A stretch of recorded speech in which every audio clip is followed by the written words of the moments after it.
Hello everyone, welcome to the Ride With Me channel. Today we're looking at the Ridley Elykx. This is a carbon fiber Shimano E8000 Steps e-bike. Now I know the similarities between an e-mountain bike and your grandpa's moped are striking, but because this is a mountain bike channel, we're going to review it as it was a mountain bike and not a dirt bike.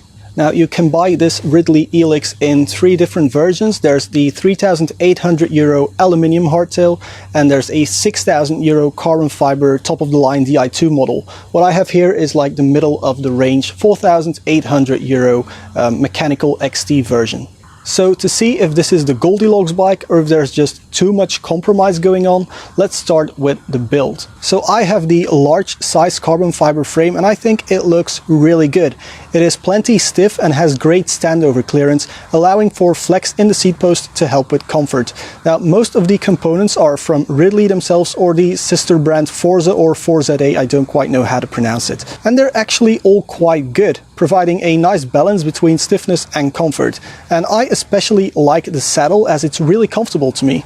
Now at the rear of the Elykx over there, you can find adjustable dropouts. I assume this is to go 650B, but I couldn't test it with my wheels because this is a full-on boost bike. So boost in the rear and boost in the front, and also boost in the engine. Now all the electric bits here are from Shimano. So you have the Shimano Steps E8000 mountain biking specific drivetrain. And this is awesome because personally I feel it's just easier to modulate, it's more responsive, it's more compact as well than Bose, Yamaha and Bosch. I tested all the others as well. This one I think is way better and feels way more natural to ride.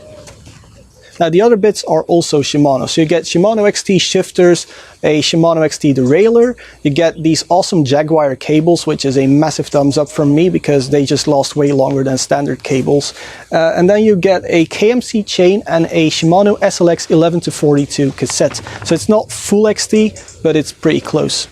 Now Ridley opted to mix a bunch of different brands and tiers within a brand here, which I think changes the perceived value.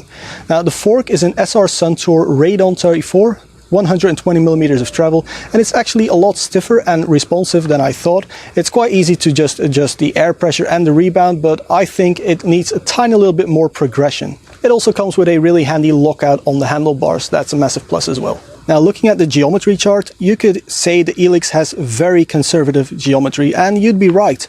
The head angle is steep and the stem is pretty long, but then this is not a trail bike. The Elykx is designed for leisurely cross-country adventure rides, and with Ridley being a Belgian brand, they know that agility and comfort is more important for the muddy cold weather we get here. Now today I've had this bike for 2 weeks and I haven't had a single dry day. Actually, me recording this is the first non-raining hour in 2 weeks. So all my riding experiences with this bike are basically based on riding in deep mud and super wet conditions. So first I want to give props to Ridley and Shimano for making this bike waterproof. I mean, I often had rides where the bike and the motor and battery were completely submerged, and afterwards I was just jet washing when I got home, and the bike held up perfectly fine and I didn't get any electrical issues whatsoever. So thumbs up there for making it so durable. Now talking about the electric stuff, why would you buy an e-bike over a normal bike? The main reason is that it's just a heck of a lot of fun. You get an additional 500 watts from that little motor there in the cranks, and this just takes the sting out of your ride. Sometimes when you go for riding, you have to get over that little hill, just like a tiny little 5-meter high hill. It's just a really hard sting, and this motor and battery system takes the sting out of your rides.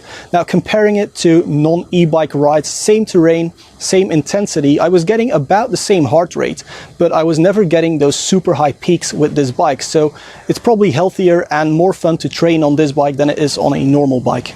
Now don't get me wrong here though. While it really helps to have that additional 500 watts of power available to you, it's not like you ride an e-bike and you just sit there and steer a little bit. It's actually quite a bit of a workout.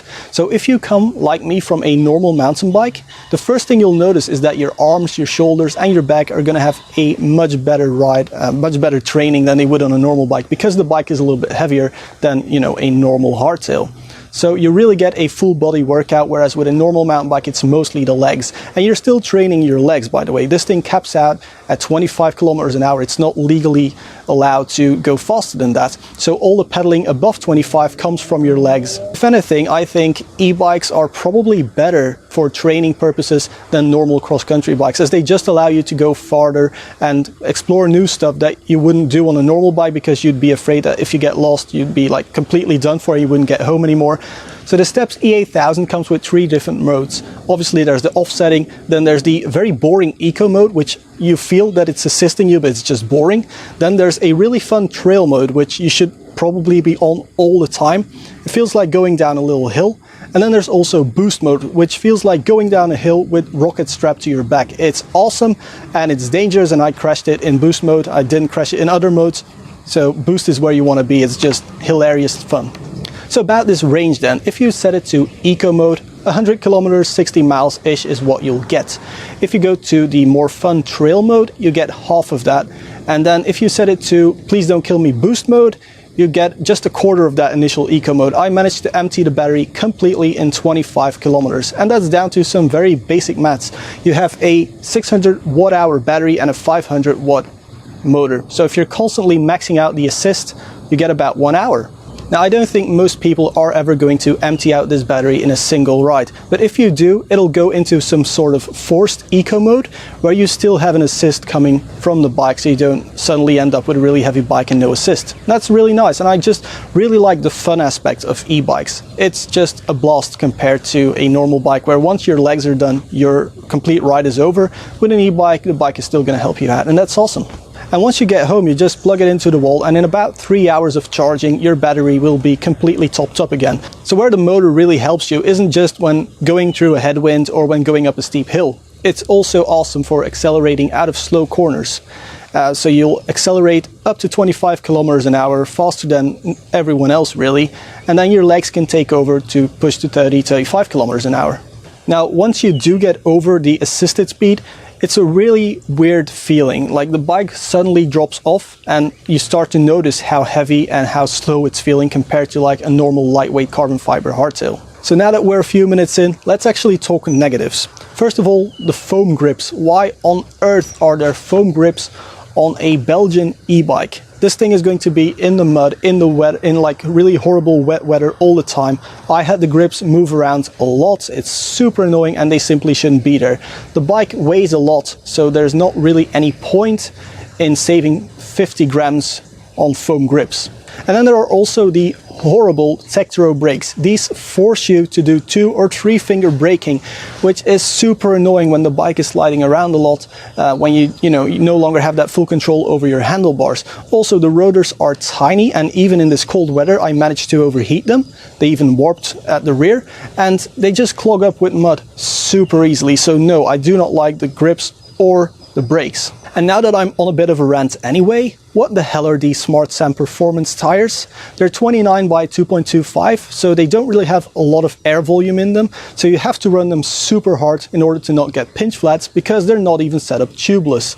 Honestly, on a bike this price, tubeless should be standard, but these Forza wheels aren't even tubeless compatible. Overall though, I did have a blast on the Ridley Elykx. Going up some Belgian cobble classics at 25 kilometers an hour, or going through deep mud at ridiculous speeds so that it almost becomes scary, is just a lot of fun. Now, during my short test period with this bike, it was way too muddy to go fast down a hill, so I didn't test those capabilities. Instead, I gave the bike to other people. So for example, I put my mom on it and went for a ride with her. And while I know she was going to drop me every single time it got really steep, it was still a great amount of fun. And so that is what the Elykx does. Because it's very light for an e-bike, it's awesome for less fit people who want to experience mountain biking with friends or relatives without, doing the same amount of training. Or maybe there's something with your body, there's some other reason why you can't be super fit. And for you, I really can only recommend an e-bike like this, because it's just so much fun. However though, 4,800 euros for a bike with this kit on it, I think is a little bit too much. So what I would recommend you is to go with the cheaper aluminium model. For 1,000 euros less, you get a few more 100 grams of weight. You really won't notice it.